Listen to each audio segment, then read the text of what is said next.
langsung kita mulai aja ya. Iya, halo. Biar nanti punya banyak waktu, kakak bisa tanya-tanya. Bentar.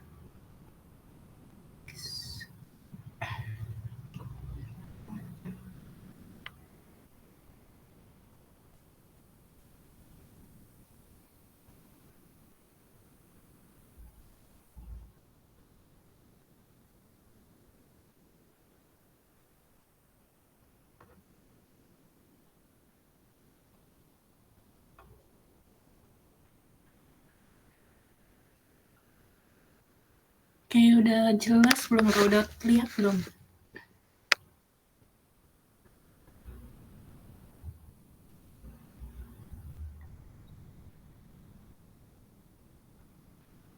Oke, udah keluar ya kak screen-nya?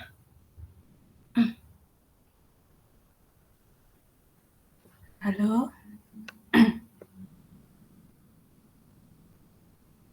Sudah? Mungkin. Jadi kan dataset kakak itu kan tentang pesanan ya, time series tentang pesanan. Jumlah datanya itu kan ada 22. Nah, langkah pertama, jadi di ARIMA itu kan metode peramalan. Nah, dia itu fleksibel pada data yang punya polanya musiman, terus siklis, fluktuasi kayak gitu kan. Nah, di data kakak ini polanya tuh fluktuasi. Nah, sebelum masuk ke proses analisis nih kak, aku mau kasih tahu, jadi di metode ARIMA itu ada 3 asumsi yang harus dipenuhi. Yang pertama itu datanya harus stasioner. Kemudian kalau udah stasioner, nanti dibentuk model dari plot ini. Habis itu asumsi yang kedua itu harus signifikan parameter modelnya. Yang terakhir itu harus diagnosis residualnya itu sifatnya white noise. Oke, itu udah clear. Langsung kita masuk ke analisisnya. Kemarin itu aku ngelakuin analisis data kakak itu sebenarnya udah stasioner di differencing level 1. Cuman di proses stasioner itu kita tidak hanya melihat di p-value-nya, cuman kita ngelihat juga di plot ACF dan PACF-nya. Nah, kemarin tidak ada lag atau garis yang hitam ini ya, kak, batang ini yang keluar dari garis putus-putus atau disebut signifikan. Di situ kemarin nggak ada di level 1, jadi dilakukan lagi differencing level 2 dan diperoleh p-value-nya 0,01 kayak gitu. 0,01 berarti kan kurang dari alfa ya kan, 0,05, jadi datanya telah stasioner. Habis itu di sini diperoleh plot ACF-nya. Nah, di pembentukan model itu ada namanya prinsip Parkinson. Jadi kita bisa hanya melihat pada lag tertentu. Di sini aku cuman pada sampai lag ketiga itu ada batang yang keluar dari garis signifikannya sebanyak 2 kan. Untuk ACF juga 2, PACF juga 2. Terbentuklah model ARIMA 22, ini model utamanya. Nah, di model ARIMA itu kita bisa melakukan overfitting atau menurunkan jumlah lag pada model ARIMA itu intinya diturunkan gitu. Nah, model utamanya kan 2, kita bisa turunkan menjadi 221, kemudian 220, 122, 022, 121, 120, dan 021. Jadi terbentuk model ARIMA-nya itu sebanyak 7, jadi 8. Ada 8 model kayak gitu. Habis itu kita dapat model dari plot ACF ini kan. Habis itu kita lakukan pengujian asumsi kedua, yaitu lihat apakah parameter dari model yang kita peroleh itu signifikan atau enggak, dimana artinya p-value-nya itu kurang lebih dari alfa atau tidak gitu. Untuk ARIMA 22 ini dia tidak memperoleh p-value karena di plot ACF ini dia tidak stasioner kayak gitu, maka outputnya kayak gini, kayak error gitu. Terus untuk model selanjutnya ini 221 misalkan, itu dia nggak ada yang signifikan ya, atau lebih dari, intinya salah satu parameternya itu kalau lebih dari p-value, lebih dari alfa itu gugur. Jadi semua parameternya itu harus kurang dari alfa kayak gitu. Ini gugur, ini juga gugur, yang 5 ini juga gugur, ini gugur, yang ini gugur, dan ini signifikan. A5 120 dan 021 itu signifikan. Jadi dari 8 model yang kita peroleh tadi, cuma 2 model yang memenuhi asumsi parameter itu signifikan. Nah, ini pengujian hipotesisnya. H0-nya parameter model signifikan, H1-nya model tidak signifikan. Kesimpulannya, dari model yang terbentuk di atas, hanya 2 model yang memenuhi asumsi parameter model signifikan, yaitu 120 dan 021. Oke, clear. Kita lanjut ke asumsi terakhir, di mana dari tadi kan didapat 2 model ya Kak, 120 dan 021. Nah, dari model tersebut kita mau tahu nih apakah residual yang diperoleh dari model ini itu memiliki korelasi atau enggak gitu. Pakainya uji white noise. Nah, di sini diperoleh p-value dari model 120 itu 0,08. Terus model A5 yang 021 p-value-nya 0,01 sekian. Nah, kita masukin ke hipotesisnya, di mana keputusannya itu harus gagal tolak H0 atau menerima H0 jika p-value lebih dari alfa atau 0,05. Berarti kalau dari keputusan itu yang memenuhi kan model 120 aja ya, dengan p-value segini. Jadi, dari model A5 di atas itu, 2 model yang memenuhi asumsi white noise adalah model A5 120 dengan p-value 0,8, di mana dia lebih dari alfa. Artinya, si model A5 120 ini, dia itu hubungan residual datanya dengan observasi sebelumnya tidak memiliki autokorelasi gitu. Kemudian setelah kita dapat nih model yang memenuhi semua asumsi, kita langsung melihat akurasi dari model tersebut dengan menggunakan MAPE, Mean Absolute Percentage Error. Di sini diperoleh dari model 120 itu dapat MAPE-nya 31%. Nah, di MAPE itu dia ada 6 atau 5 klasifikasi ya kalau nggak salah, dan dia ini masuk ke klasifikasi di mana rentang 20 sampai kurang dari 50% seperti itu. Jadi dia masuk ke kualitas prediksi dari model itu sedang seperti itu. Nah, ini adalah hasil dari forecasting atau peramalannya dari November 2024 sampai Oktober 2025, dan ini adalah plotnya kayak gitu. Clear Kak? Atau mau lanjut?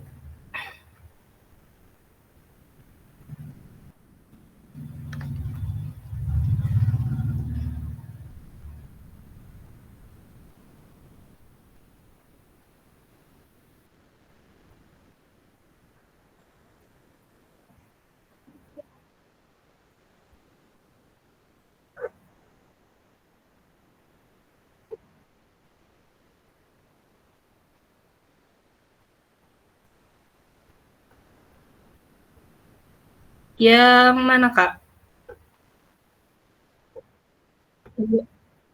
Iya. Mm-mm.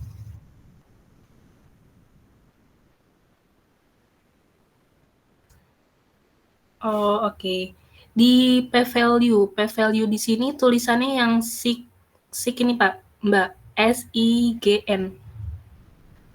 Ini kan kalau dijabarin jadi ini ya, 0,0003 kayak gini kan Mbak, jadi 0,0003, dan ini kan p-value-nya 0, berarti kan mereka berdua ini kurang dari 0,05 kan. Jadi dia memenuhi asumsi kalau parameternya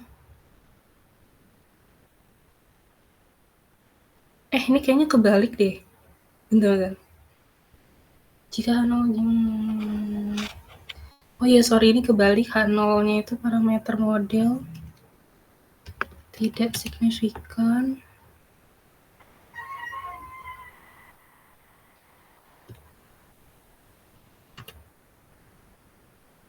Nah, karena berdua itu modelnya kurang dari 0,05, jadi dia tolak H0 kan, berarti parameter model signifikan. Kayak gitu.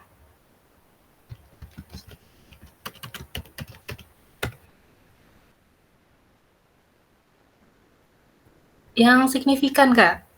Karena dia kan ini kan, p-value-nya yang model 120 itu kan 0,003, di mana dia kan kurang dari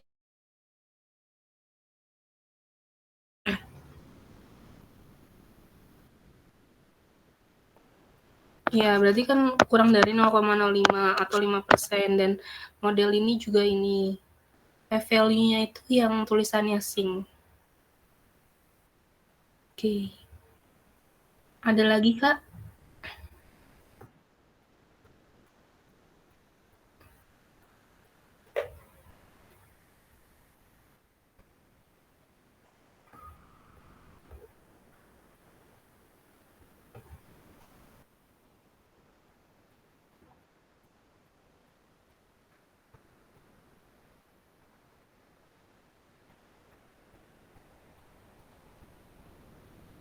Satu, dua, nol, iya betul. Ini hasil forecasting itu dari model yang terbentuk, yang model 120. Oke, ini lanjut ke perhitungan manualnya ya. Tadi kan kita memperoleh data forecasting dari data differencing 2 ya. Jadi kita menghitung manual plot ACF dan PACV itu juga pakai data hasil differencing gitu. Habis itu di sini itu aku naruh output R di sini biar sebagai pembanding gitu. Apakah hasilnya nanti keluar jauh atau mendekati gitu. Terus di sini untuk mencari rumus ACF itu secara manual rumusnya ini.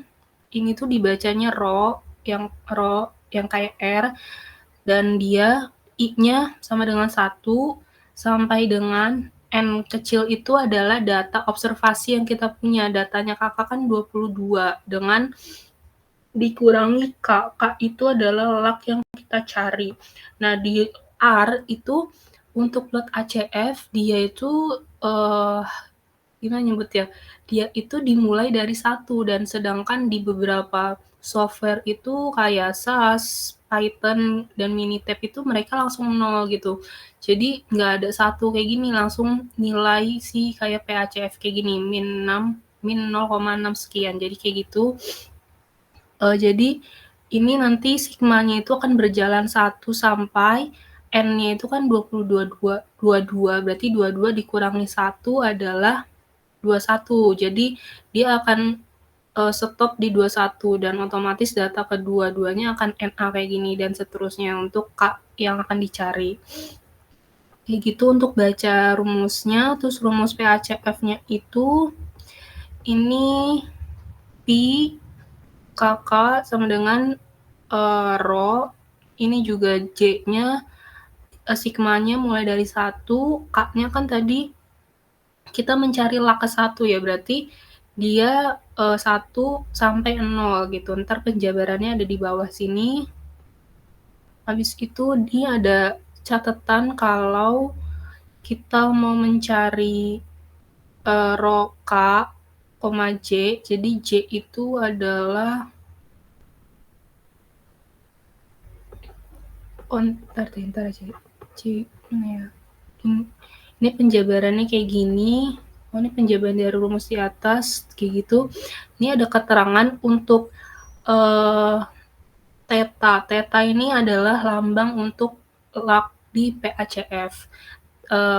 Jadi log 1 di plot PACF itu sama dengan nilainya sama dengan log 1 di plot ACF.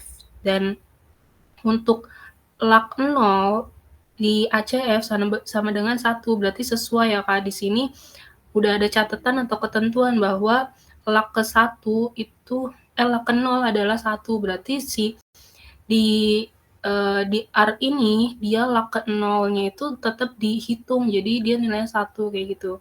Terus langsung masuk ke rumusnya. Ini adalah penjabaran dari rumus-rumus yang ini. Jadi kita mau mencari log ke-1 kan, berarti di sini rumusnya mana sih tadi? YI plus K. YI, K-nya kita mau cari 1, berarti kita mulai dari data kedua. Bentar, aku mau di freeze dulu aja biar gampang.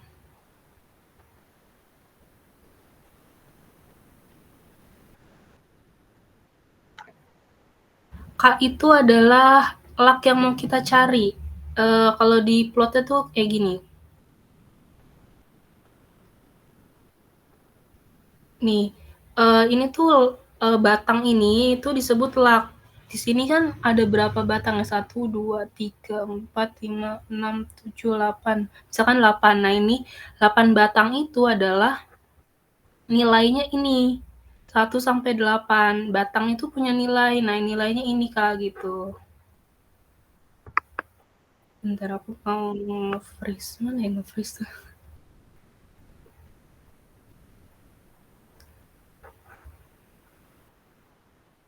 Iya. Oke, kita mau mencari log ke-1 berarti mulai dari 2 kan, berarti di sini. Nah, data kedua kan 0, berarti langsung ini data ke selanjutnya, berarti langsung di drag aja, udah clear sampai 21 kan. Ini kita habis itu menghitung si Y barnya. Y barnya itu ya pakai fungsi ini, formula ini, berarti Y1 itu adalah si data kita yang sudah diferencing 2. Berarti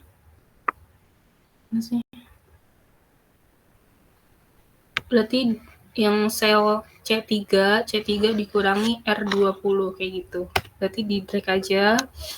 Terus itu Y1-nya ini adalah yang tadi, yang di kolom L dikurangi dengan rata-ratanya.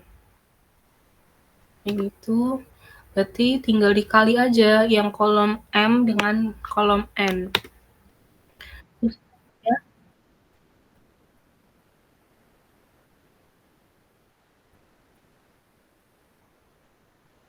Oke, Y1 ini adalah data kita Kak, data kita yang sudah diferencing. Mungkin aku ini aja ya, Y1. Gitu. Y bar yang di R, yang ini,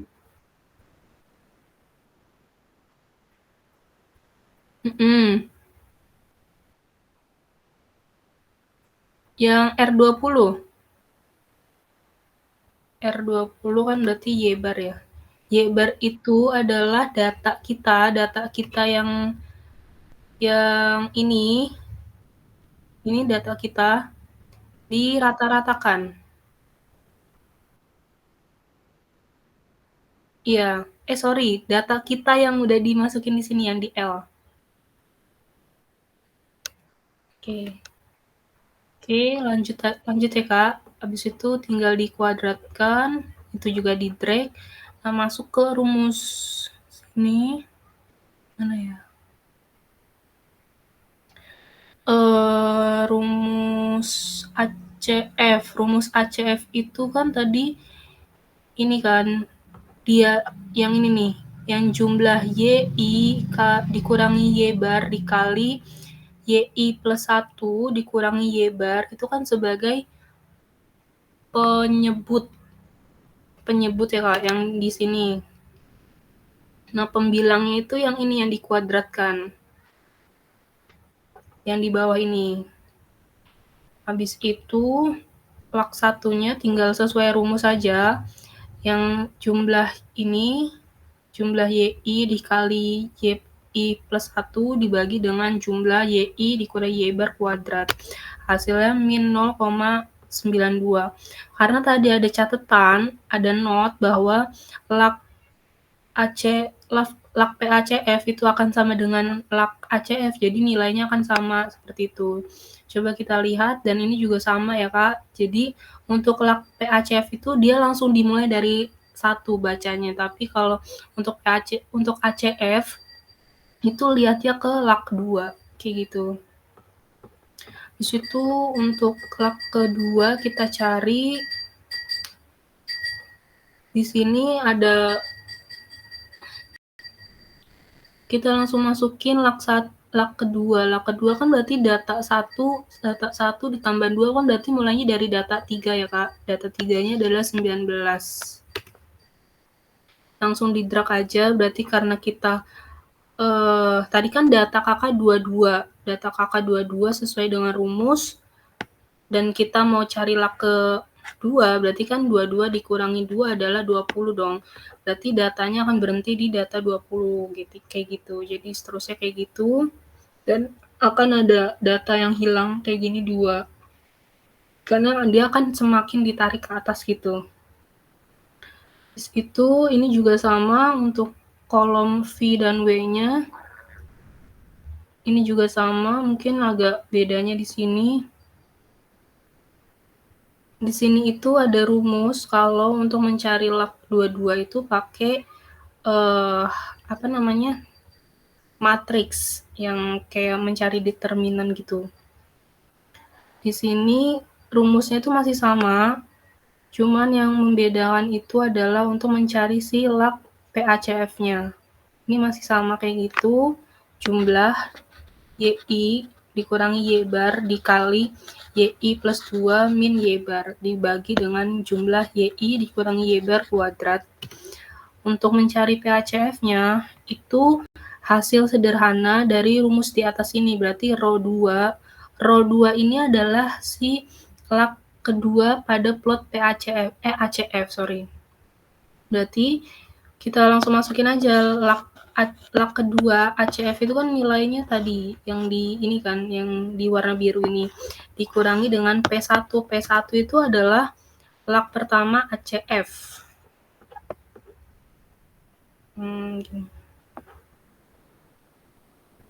Kayak gini, berarti kan dikuadratkan kan sesuai rumus yang di atas. Udah dapet, habis itu yang di bawahnya dicari, berarti 1 dikurang P1. P1 adalah yang kolom R ini warna biru dikuadratkan. Udah dikuadratkan, kita sesuai dengan rumusnya berarti yang atas dibagi dengan bawah, kayak gitu.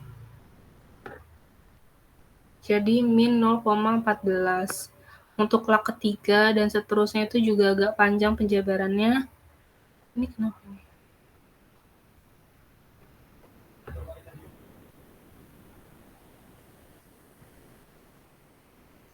Untuk lak ketiga berarti akan ada yang kosong itu 3 gitu. Lak ketiga berarti kan kita mulai dari data keempat kan, karena 1 tambah 3 adalah 4, jadi kita mulainya dari Y keempat. Di drag, seterusnya juga sama. Nah, di sini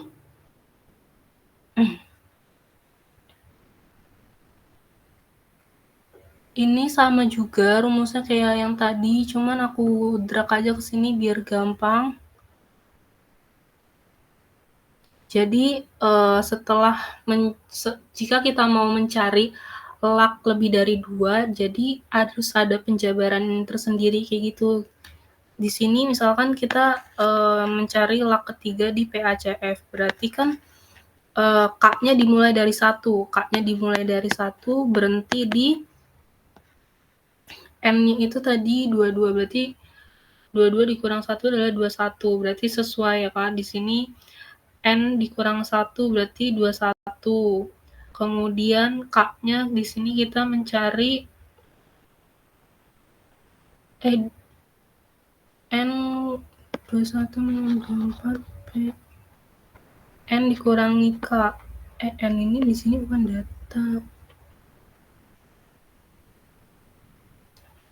N ya. Berarti dimulai dari 21, K-nya dimulai dari 1, K-nya 1 mana? K-nya dimulai dari 1 ini, kemudian 22, ini P-nya 2 nih jadi 21 gitu. Terus dibagi dengan K-nya itu 1, dimulai dari 1, N-nya itu 22 dikurangi 1 22. Oke, berarti akan stop di data ke-22. Oke, 22 1 ya. Langsung masukin rumusnya aja yang kayak di atas ini sama ya.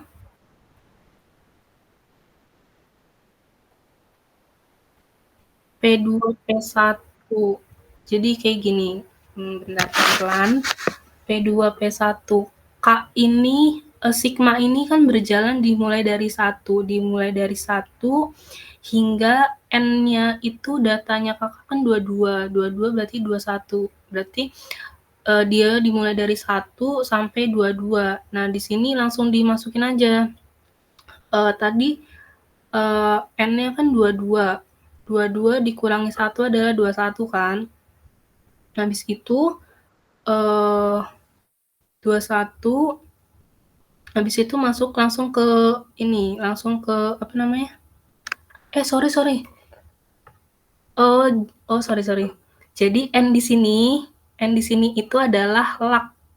N di sini itu adalah K. Ini di ini biar ingat. Jadi N di sini adalah K ya, Kak. Kan tadi kita mau mencari theta 33 kan? Berarti otomatis N-nya dirubah jadi 3. Oke, clear. Di sini sigmanya berarti K dimulai dari 1 sampai N-nya itu 3. Berarti 3 dikurangi 1, 2.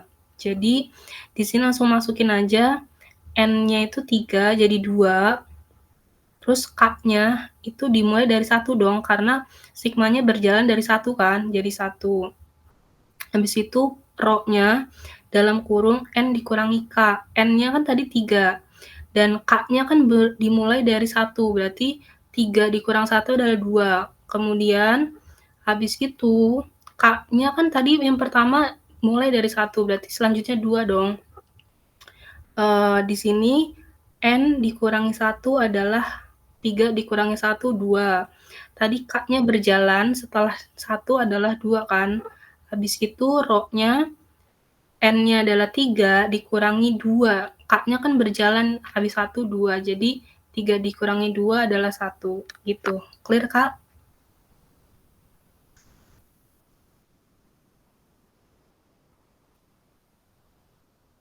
Oh iya, bukan. Sorry.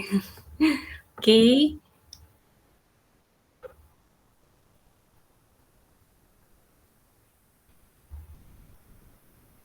Oke. 21. Nah, di sini juga ada penjabaran. Semua yang kayak misalkan di sini kan ada theta 21. Theta 21 nggak ada kan? Theta 21 adanya theta 22. Nah, theta 21 nggak ada, berarti kakaknya perlu menjabarkan. Nah, jabarannya itu kayak gini. Rumusnya sama kayak mencari theta 33, kayak gitu. Ini udah aku jabarkan jadi theta 11 dikurangi theta 22 kali theta 11. Oh, ini penjabarannya. Theta N dikurangi K. Theta N dikurangi 1, K. Nih, kita mau mencari theta 21 kan. Berarti N-nya kita ingat 2, K-nya 1. Berarti 2 dikurangi 1 adalah 1 sesuai K-nya itu tadi di sini 1, mencari 21 berarti jadi theta 11 dikurangi theta 22. 22 udah ada tadi lak keberapa? Lak kedua di PACF. Kayak gini. Habis itu dibagi theta 11. Theta 11 itu adalah lak ke-1 dari PACF. Kayak gitu. Udah dapet semua, tinggal dikurang dan dikali. Theta 22 juga tadi udah, theta 21 dari hasil ini. Dari hasil itu dikali dengan P2.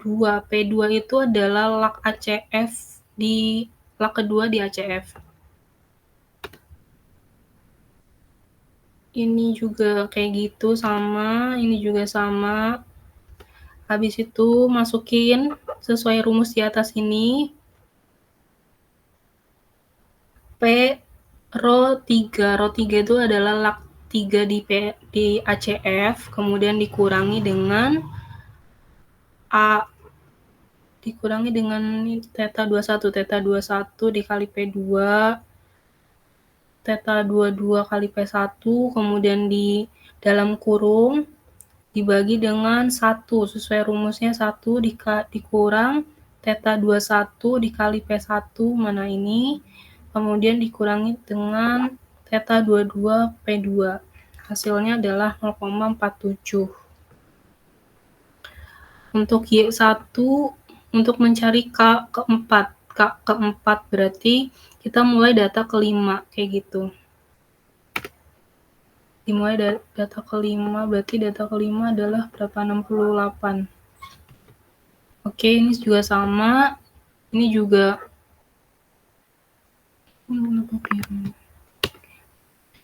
juga sama, log ACF. Ini udah aku jabarkan. Jadi untuk mencari theta 44 itu akan membutuhkan theta 31 dan theta 32. Ini juga dari theta 21. Theta 21 kan tadi udah ada ya Kak, ini nilainya. Kemudian dikurangi dengan si theta 33. Theta 33 itu adalah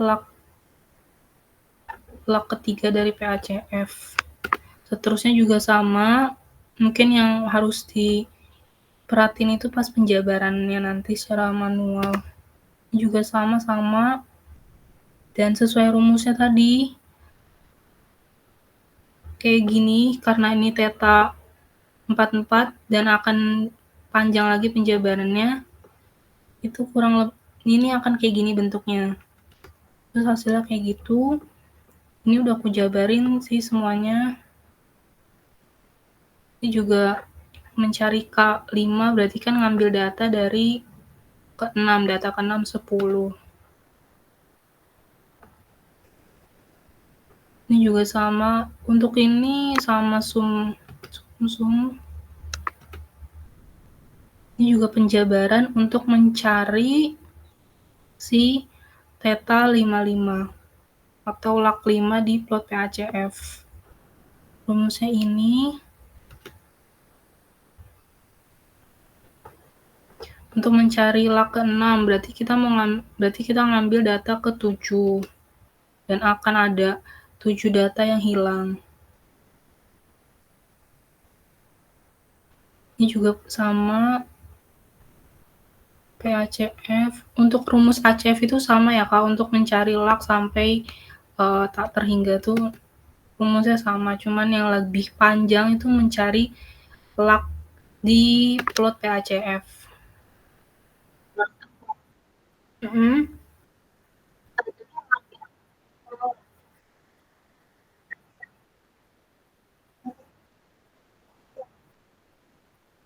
Iya. Iya dari itu Kak.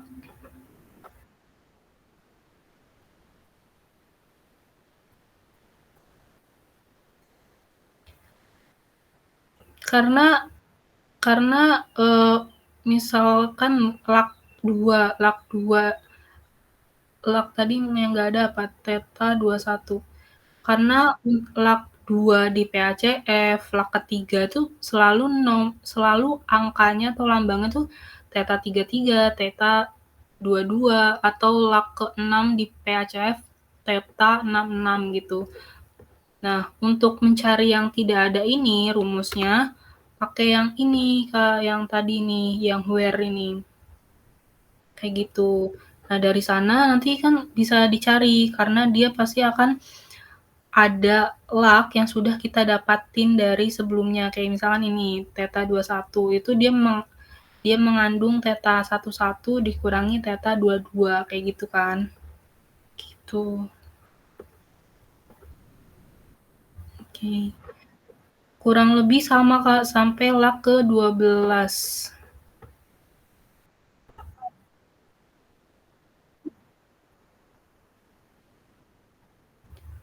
Untuk plot ACF, PACF ini dia tuh sebenarnya laknya kan tak terhingga, kelipatan 12. Nah, cuman untuk di sini itu ada namanya prinsip Parkinson. Jadi untuk membentuk model untuk membentuk model yang jadi kita bisa hanya memfokuskan pengamatan kita nih pada lak tertentu doang gitu kan. Nah, itu ada namanya prinsip Parkinson dan itu untuk mempermudah analisis kita dalam model atau metode ARIMA ini. Karena misalkan di sepanjang log 15 ini ada batang-batang ini keluar dari garis signifikan misalkan 5 batang. Otomatis kita akan membentuk banyak model kan Kak, dan itu untuk mengurangi efisiensi dan kita bisa berfokus pada model-model tertentu aja yang signifikan itu bisa pakai prinsip kayak gitu. Jadi untuk efisiensi dan juga untuk memfokuskan analisis kita tuh pada lak-lak tertentu kayak gitu.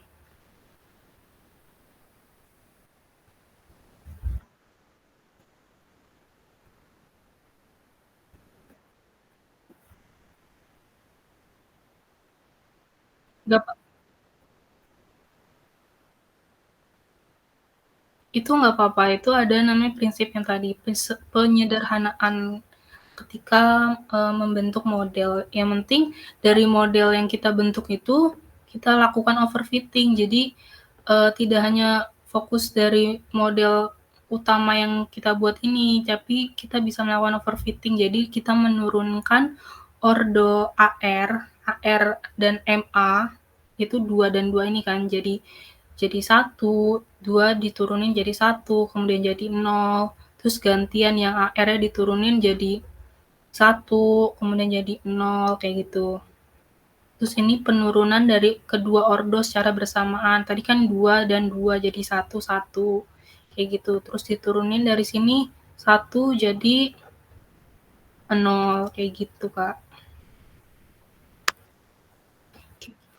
Kita masuk ke perhitungan manual buat signifikansi parameter. Di sini kan output di R-nya kayak gini ya tampilannya. Nah, untuk perhitungan manualnya itu ada rumusnya kayak gini. Nilai estimasi dari parameter itu dibagi dengan standar error atau SE, tulisan di outputnya. Nah, di sini kita masukin aja nilai estimasi dari outputnya min 0,6682, kemudian SE juga dimasukin aja, dan theta dan T. T ini pengujian T. Rumusnya adalah sesuai ini, berarti nilai estimasi S ini dibagi dengan SE. Didapatin min 4 min 4,37. Nah, ini tuh harus mutlak, harus positif gitu. Habis itu eh, kita mencari tabel T-nya, nilai tabel T-nya pakai rumus TNIF. Ini jadi di sini itu uh, rumusnya untuk mencari tabel NIF itu, tabel T itu 0,05 alfa atau taraf signifikan yang kita pakai dibagi dengan 2, hasilnya 1,95. Setelah itu N di sini kan tadi banyaknya data 22. Kemudian NP itu adalah parameter di model yang ada itu ada berapa. Untuk AR di sini kan ada 1, berarti 22 dikurangi 1 itu adalah 21. Habis itu ini kesimpulannya adalah parameter model signifikan seperti itu. Di situ yang di model 8 juga ya.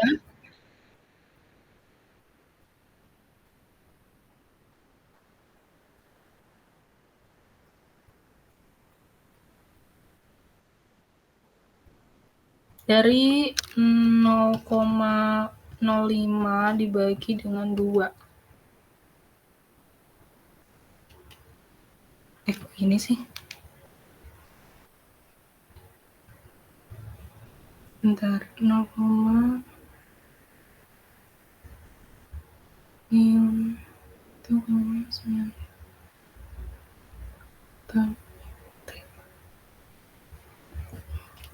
1, bentar ya Kak, mana catatannya?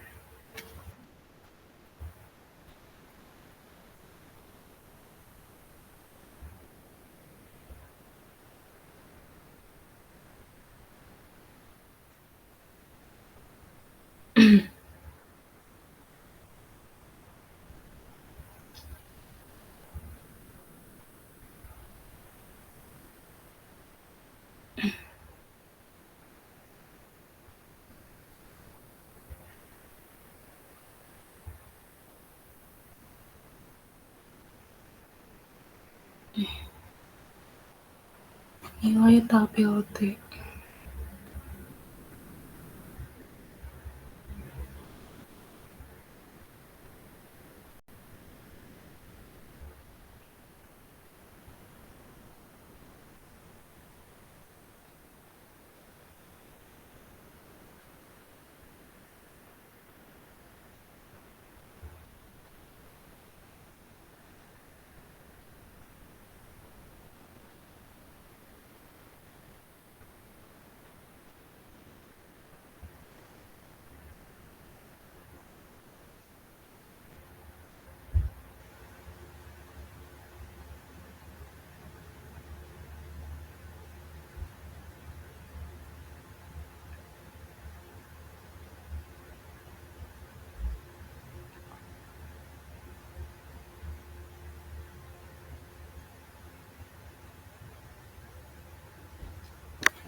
Itu adalah kayaknya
Tabel 2.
Oke, Kak. Tadi sorry ternyata salah, itu adalah pengujian untuk Z-tabel. Oke, berarti ini tinggal dimasukin aja. Jadi 0,05 dibagi 2. Jadi N-nya 22 dikurangi 1, 21. Parameter model signifikan. Kemudian ini langsung model 8. Di sini estimasi parameter MA atau moving average itu adalah min 1, SE-nya itu 0,1336. Terus T-nya sesuai dengan output yang di R. Habis itu didapetin kalau nilai T tabelnya adalah sebesar sebagai berikut, dan kesimpulannya parameter model signifikan. Karena di sini kan di model 8 itu yang ada parameternya adalah si moving average. Nah, untuk mencari T hitung untuk parameter moving average itu sama aja kayak ini rumusnya ya, Kak. Terus itu langsung masuk ke perhitungan manual untuk mencari akurasi data. Jadi di sini fitted value-nya itu diperoleh dari ini output TR. Fitted value itu adalah hasil peramalan yang menggunakan data aktualnya gitu. Jadi di sini hasilnya dari outputnya,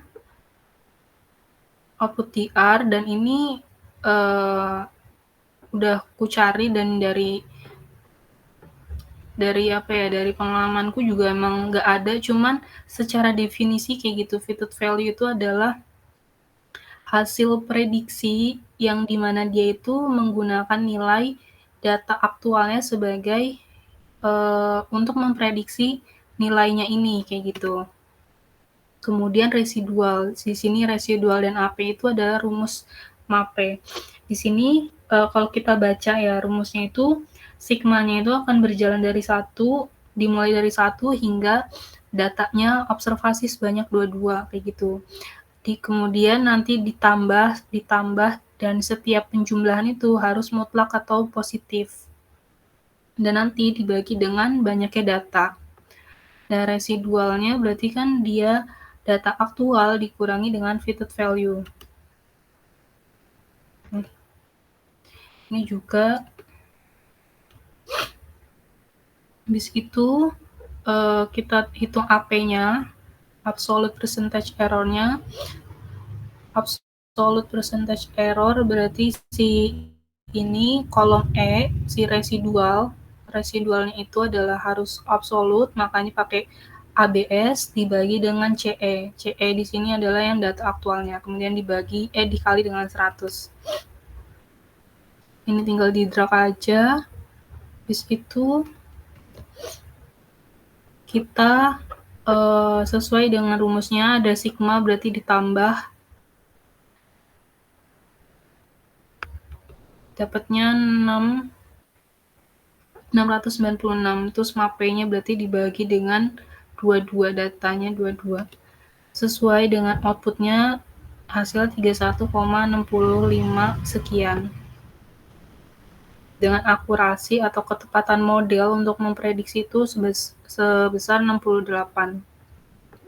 Nah, kita masuk ke perhitungan manual dari untuk mendapatkan peramalan ini. Ini aku ambil salah satu contoh, misalkan kita mau memprediksi bulan November 2024, di mana itu N ke-23 kan. Nah, di sini bentuk persamaan model harimanya, karena di sini hanya ada parameter AR, berarti dia hanya menggunakan data observasi sebelumnya, dilambangkan dengan theta, gitu.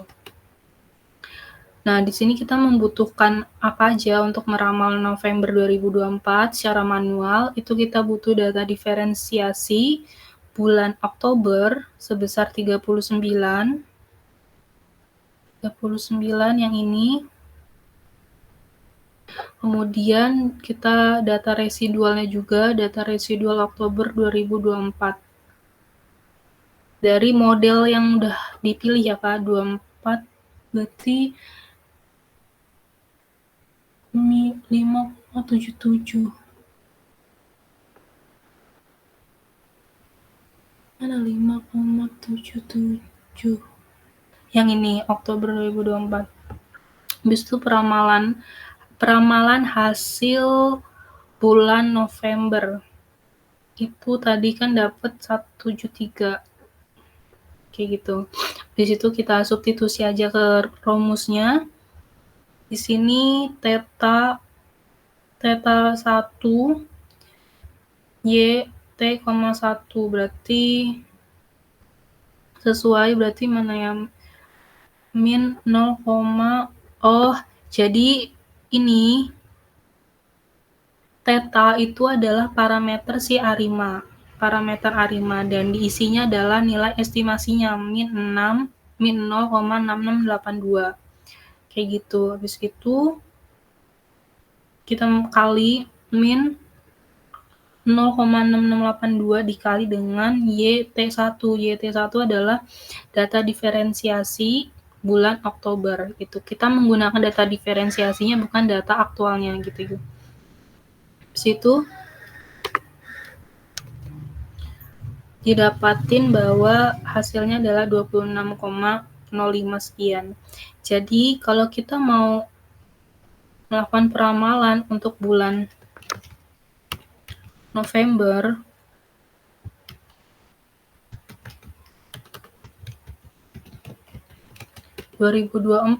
adalah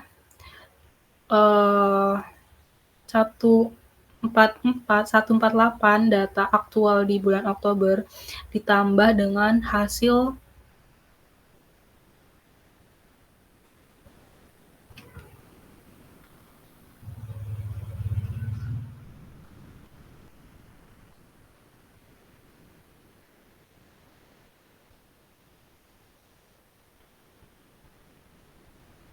satu 44.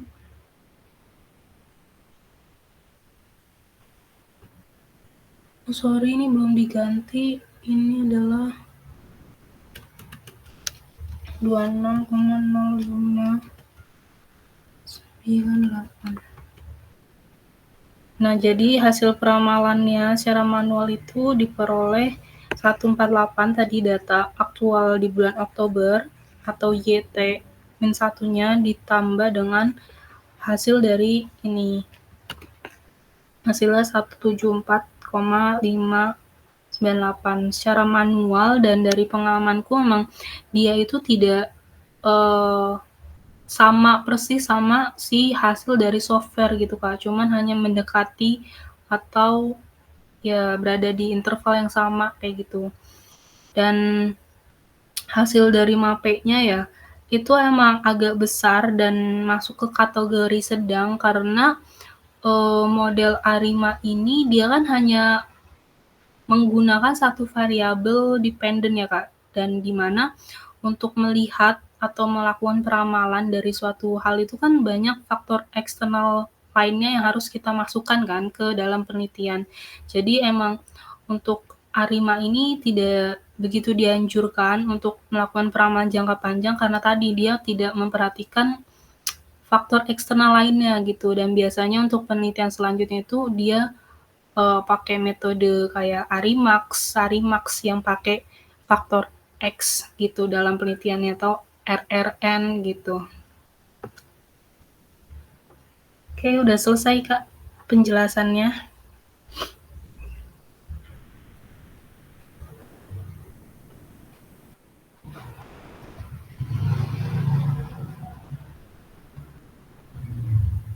Mungkin nanti yang tadi ada tipe-tipe gitu aku kirim lagi ya Kak.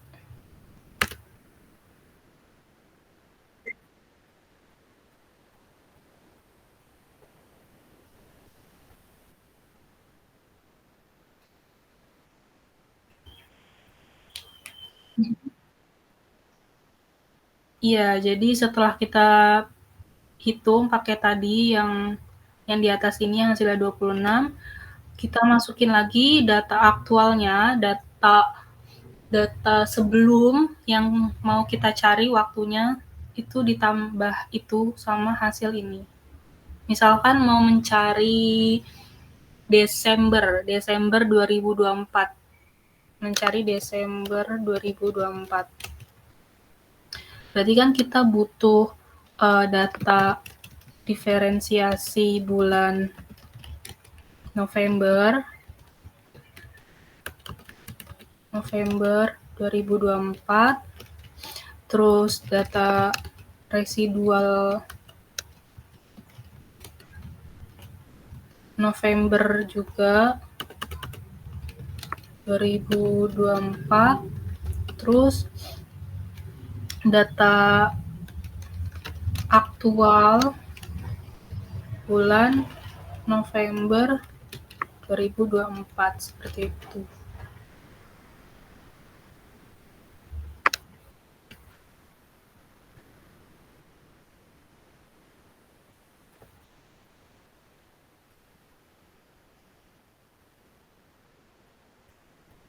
Oke, bentar.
Salah.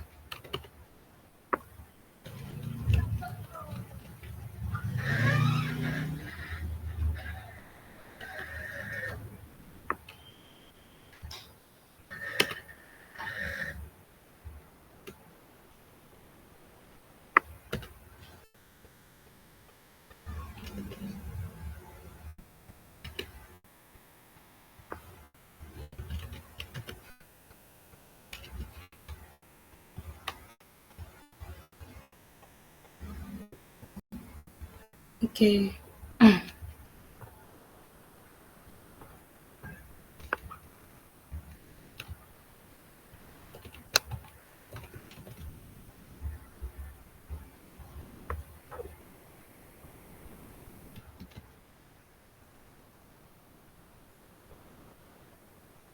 Oke, udah sama.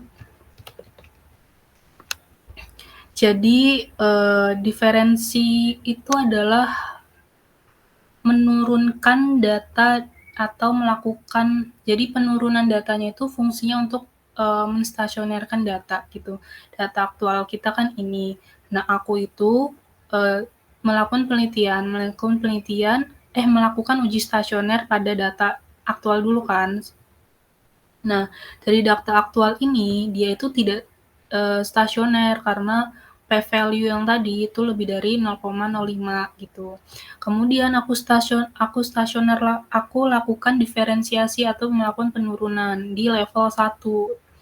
Di level 1 itu juga belum stasioner. Nah, secara manual rumusnya tuh kayak gimana sih? Dia itu 135 itu dikurangi 135, kemudian untuk data observasi atau pengamatan kedua itu 99 dikurang dengan 135 dan seterusnya 82 dikurangi 99 seterusnya sampai ini 148 dikurangi 149. Udah dapet nih data diferensi, ternyata pas dihitung atau diuji pakai ADF juga belum stasioner gitu. Jadi aku lakukan diferensiasi lagi pakai di level 2. Jadi diferensiasi itu bisa sampai level berapapun biar si datanya tuh memenuhi stasioner. Ini kan hasil ini kan juga 0 kan, 0 dikurangi 0 adalah 0. 0. Terus sorry. Diferensi 2 berarti dimulai dari 2. Berarti 36 dikurangi 36 0. Min 17 dikurangi min 36 19 dan seterusnya.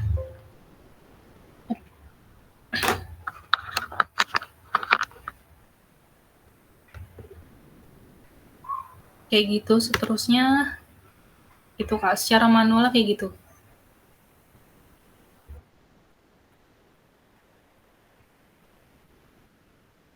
Sudah stasioner dan plot ACF dan PACF itu udah memenuhi. Jadi ada elap yang keluar dari batas signifikan.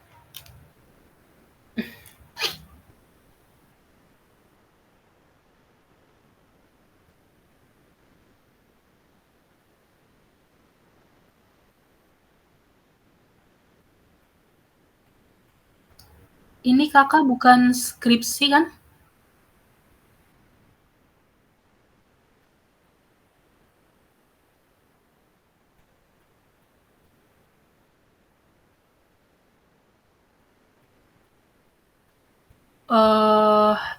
Itu kakak ke dosennya itu maksudnya langsung ngasih hasil penelitian ya? Nggak ada kayak persetujuan gitu?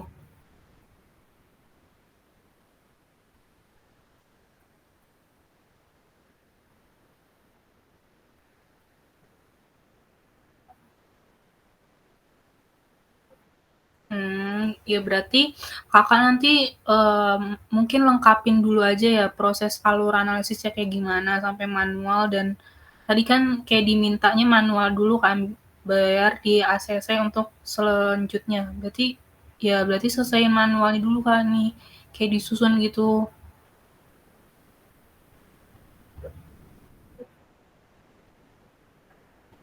Iya.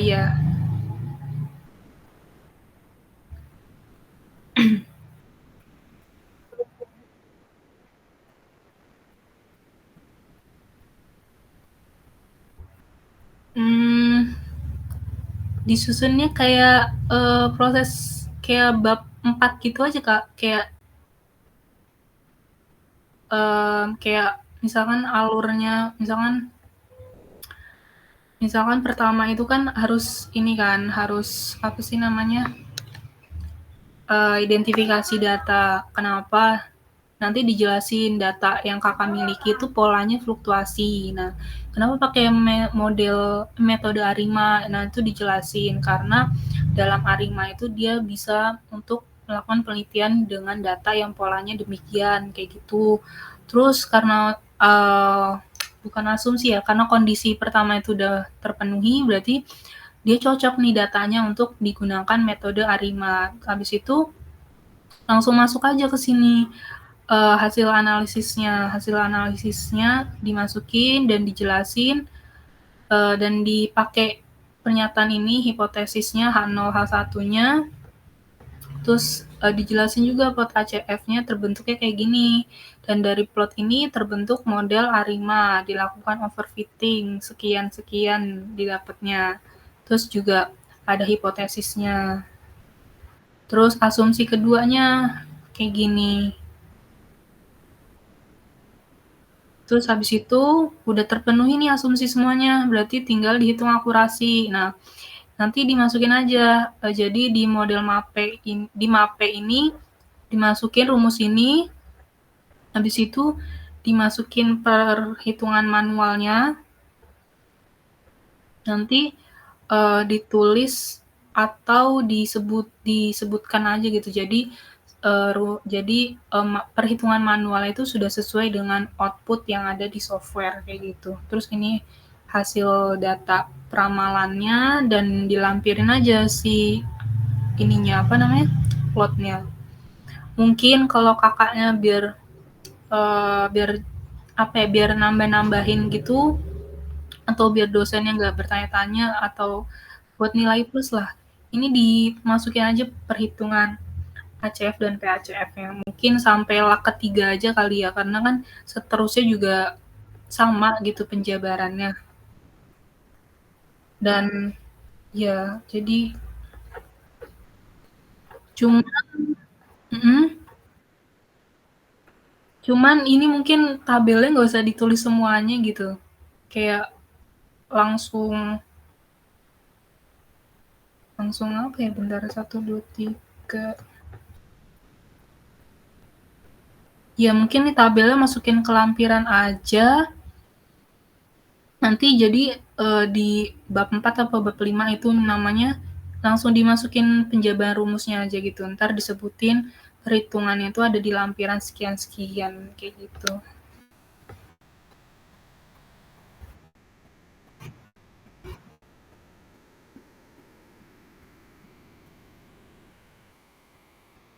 Beda Kak, R itu mungkin lebih lebih beda beda intinya beda sama Python.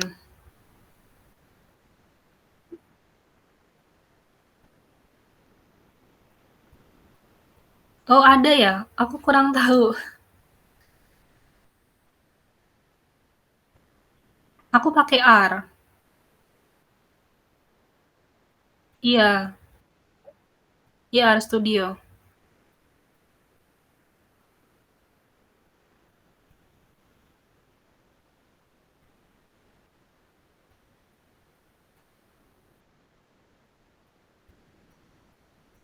Iya, mungkin kayak gitu. Terus persamaan iya sih udah. Nanti ini aku kirim lagi aja ya, karena tadi kan ada beberapa revisi dan makasih juga. Jadi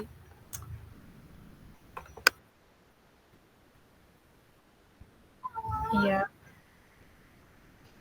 oke. Iya, ini juga ada manualnya sih kalau mau yang buat PACF ACF itu. Ini juga agak panjang kan. Oke, oke. Oke.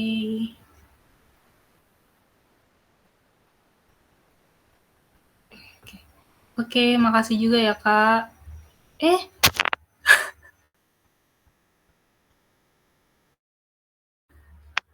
oke, oke, makasih ya, Kak. Kurang lebihnya mohon maaf kalau ada penjelasan yang kurang atau gimana-gimana.